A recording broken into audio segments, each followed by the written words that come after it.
तो मेरा नाम है विजय और मैं अपने देश के सिस्टम से बहुत ज़्यादा ही जो है नाखुश हूँ कि जिन लोगों को इस चीज़ की जिम्मेदारी दी गई उस पे जो है लोगों ने खरा जो है नहीं उतरा और लोगों ने जो है सही से जो है अपना काम नहीं किया। अब मैं एग्जांपल देता हूँ कि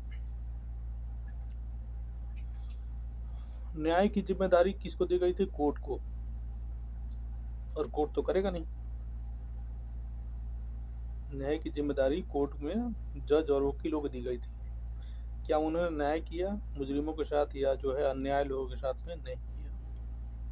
वो कोर्ट में केस पेंडिंग रहती गई और जो है न्याय और जो है अत्याचार दोनों में कोई फर्क नहीं समझ में आया। मुजरिम को पकड़ने की जिम्मेदारी पुलिस को दी गई या मुजरिमों पर लगाम लगाने की जिम्मेदारी पुलिस को दी गई। क्या ऐसा हुआ? नहीं हुआ। आम पब्लिक तक जो है शहर में बनी हुई जितनी भी दवाइयाँ हैं, चप्पल है, जूते हैं, कपड़ा है, जो भी शहरी उद्योग है उससे जो बनने वाली जो भी सामान है पूरे भारतवर्ष में हर एक पब्लिक तक जो है एक बेसिक प्राइस पे जो है लोगों तक मुहैया हो। क्या ऐसा कर पाया? नहीं कर पाया। पूरे भारत में लोगों को यानी एक बेसिक जो है मूल्य पे सब्जी, चावल, दाल, गेहूं, आटा जो कुछ भी है ये मुहैया कराने का जिम्मेदारी किसका था? किसान का। क्या किसानों ने ऐसा किया? नहीं किया।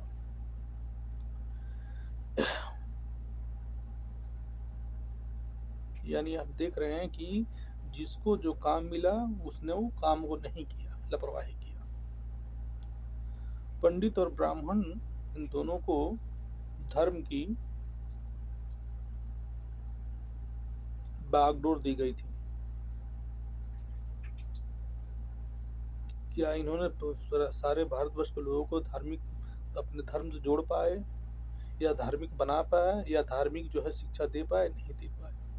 यानी जिन्हें ये दिया गया था, भाई ये तुम ही कर सकते हो स्पेशल, और वो खुद स्वीकार करते हैं कि यह हमें अधिकार है, उसके बावजूद भी नहीं कर पाए।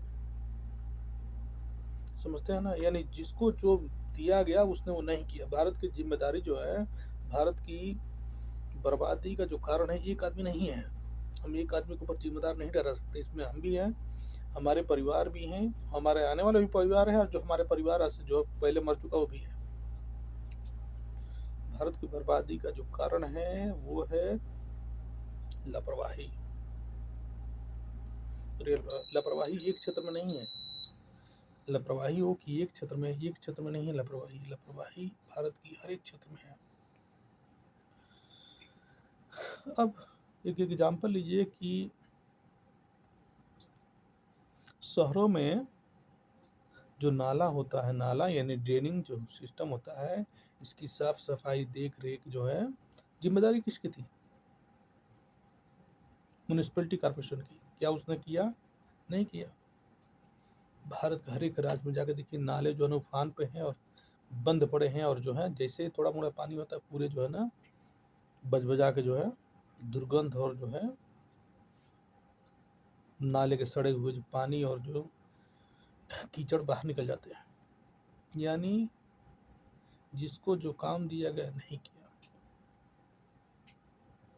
मैं एक बांग्लादेश के बॉर्डर जो है ना, 0 लाइन बॉर्डर के वीडियो देख रहा था, नेपाल के भी वीडियो देख रहा था। 20-20 किलोमीटर तक जो है ना बॉर्डर लाइन पे कोई आर्मी बीएसएफ है ही नहीं। पेट्रोलिंग नहीं कर रहे हैं। अब समझ लीजिए पेट्रोलिंग नहीं कर रहे हैं तो इसका मतलब क्या है? जो सरकार जब इतनी जो है अपनी सीमा सुरक्षा के लिए इतनी जब बीएसएफ लगाई है तो लोग पेट्रोलिंग क्यों नहीं कर रहे हैं? बीएसएफ पेट्रोलिंग को नहीं करी है। इसका कारण है कि पेट्रोलिंग करने में जो तेल का खर्चा होता है वो तेल उन्होंने बेच दिया। अब मान के चलिए कि एक बीएसएफ जो है हर एक 10 किलोमीटर 15 किलोमीटर मान के चलिए जो पेट्रोलिंग सिस्टम हो, और पेट्रोलिंग कर रही है, तो उसमें जो भी गाड़ियां हैं उसमें जो भी तेल जलता है, अब वो तेल अगर बेच दे, ठीक है, तो हो गया। जरूरत क्या है पेट्रोलिंग करने की? बैठा एक जगह चुपचाप केबिन में।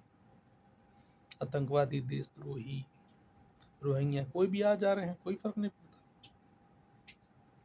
इसी तरह हर एक काम में, भारत के हर एक काम में जो है जहालत, घूसखोरी और जो है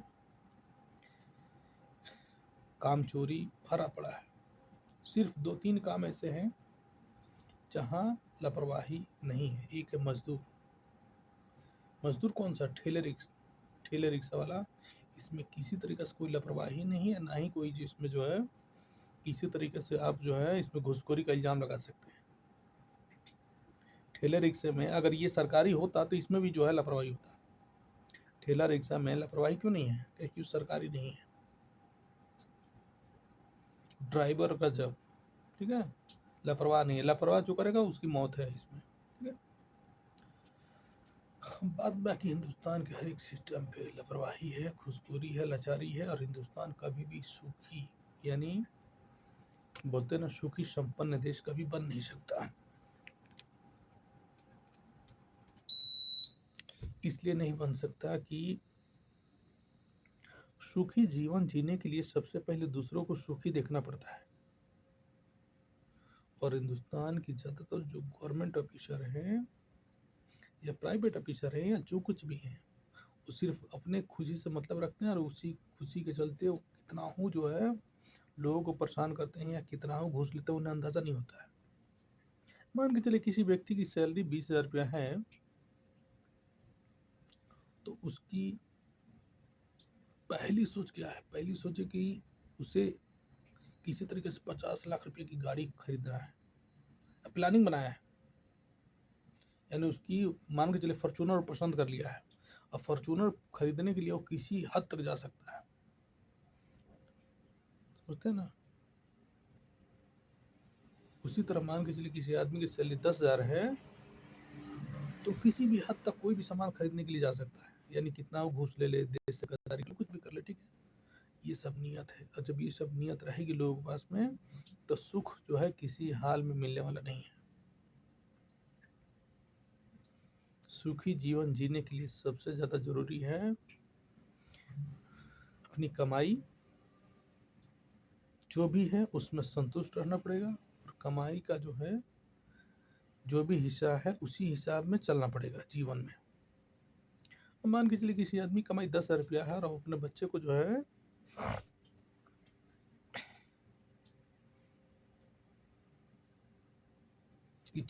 मान के चलिए किसी प्राइवेट यूनिवर्सिटी में दाखिला देना चाहता है, जिसकी फीस 4 लाख रुपया है 3 साल के लिए पूरे कोर्स की, तो कहाँ से दे पाएगा? सोचिए जरा।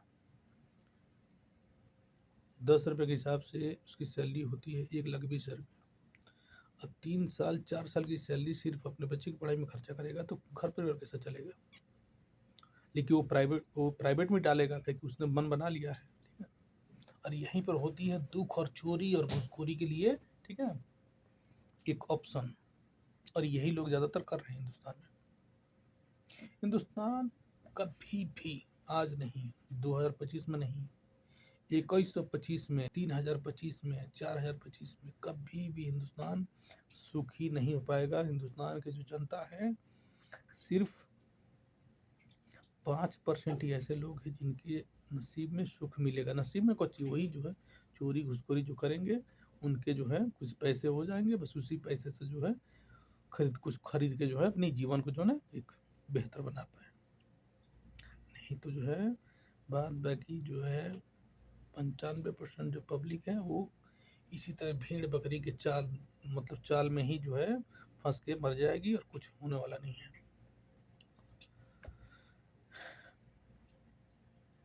अब जरा समझिए कि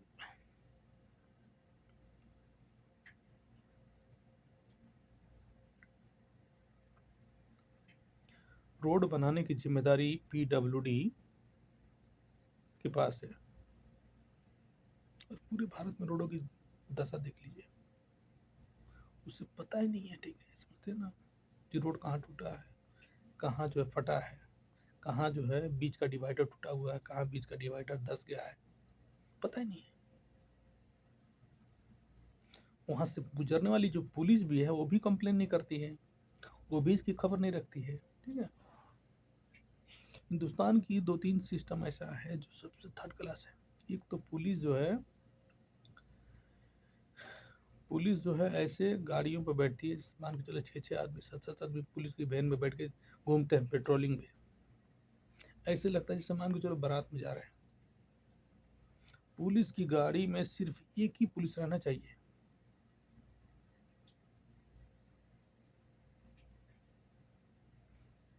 पेट्रोलिंग गाड़ियां जितनी ज़्यादा बढ़ेगी उतना ही ज़्यादा क्राइम पर काबू पाया जा सकता है। मान के चलिए कि एक जिले में 10 थाना है,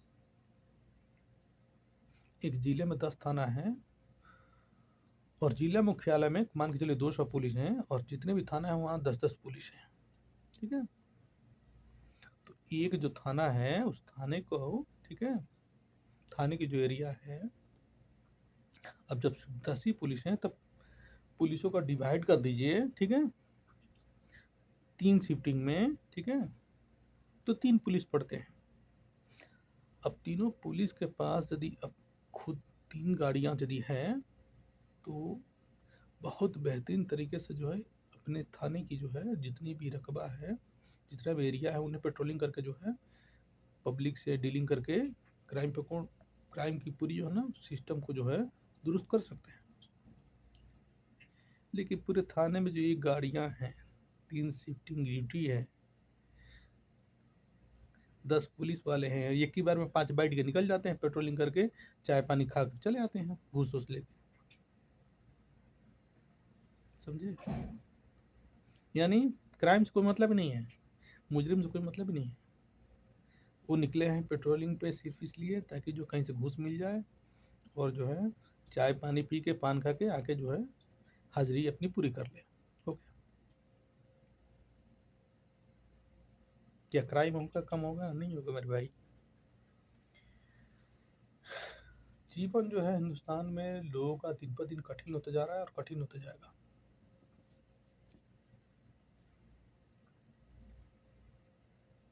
हिंदुस्तान को चाहिए कि हिंदुस्तान के जितने भी ज़िले हैं, हिंदुस्तान के जितने भी ज़िले हैं, हर एक ज़िले में, हर एक ज़िले यानी मान के चलिए 8,000 का लमसम ज़िला है हिंदुस्तान में, पता नहीं ऐसा ही होगा, 8,000 नहीं होगा, करीब 800, देखना पड़ेगा कितना होगा। ठीक है, अंदाज़ा लगाएंगे तब। यानी 40 जिला तो बिहार में, मान के चलिए 38 जिला हो गया, 70 जिला। ठीक है, इधर तो अगर मान के चलिए 36 जो है यानी 30 राज्य अगर पकड़ लीजिए, और क्या नाम है, 30 राज्य पकड़ लीजिए और एक राज्य में अगर 50 भी जिले मान लीजिए तो 5-15 यानी 1,500 जिला हो जाता है। यानी प्रत्येक राज्य में 50 जिले ही मान लीजिए तो 1,000 जो है 500 हो जाता है।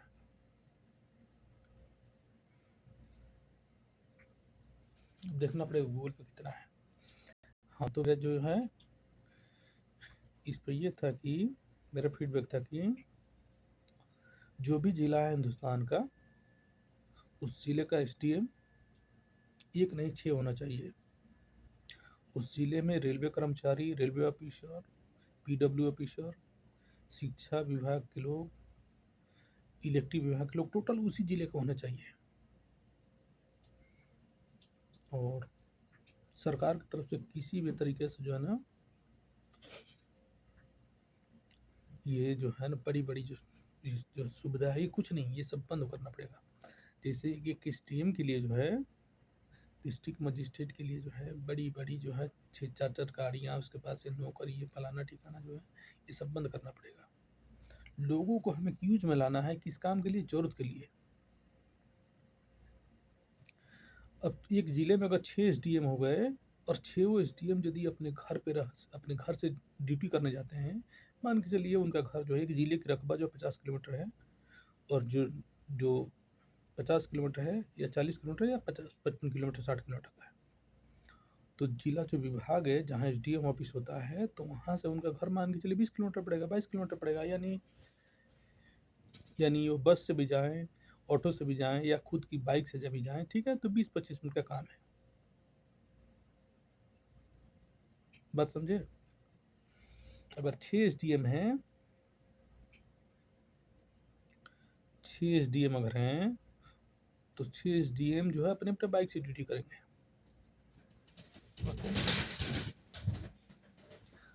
2 एसडीएम प्रतिदिन ड्यूटी, ठीक है, प्रतिदिन ड्यूटी में रहेंगे। 2 एसडीएम जो है प्रतिदिन ड्यूटी में रहेंगे। एक एसडीएम एसडीएम ऑफिस पर बैठेंगे, और एक एसडीएम जो है, ठीक है, पेट्रोलिंग पे रहेंगे। पेट्रोलिंग का मतलब हो गया, एसडीएम का काम है छानबीन, ठीक है, मूल्यांकन करना, खोज खबर रखना, और जो है ना, कौन सा काम किसने कब करने के लिए कहा था, या कौन सा काम अप्लाई किया था, कुछ भी किया था, ठीक है, उसकी खोज खबर रखना, या हुआ कि नहीं उसका खबर रखना। यानी देखा जाए तो स्पोर्ट्स जो है ना, उसी जगह तक पहुंचेंगे। और इनकी सैलरी जो कितने रख दिया जाए, एसडीएम की सैलरी 50,000 रुपये होना चाहिए। घर से रह के ड्यूटी करेंगे भाई, ठीक है। हाँ, सरकार चाहे तो एक एक मोटरसाइकिल इनको दे दे, ठीक है, और पेट्रोल खुद इनका हो। अब मेरे के लिए एक एसडीएम अगर पेट्रोल भी भरवाता है, तो मान के चलिए जो है, महीने का 3,000 पेट्रोल काफ़ी है। महीने का 3,000 पेट्रोल, 3,000 रुपया जो है पेट्रोल काफ़ी है एक जिले में ड्यूटी करने के लिए, समझते हैं ना। चलिए मैं इस वीडियो को अंत करता हूँ, फिर दूसरा वीडियो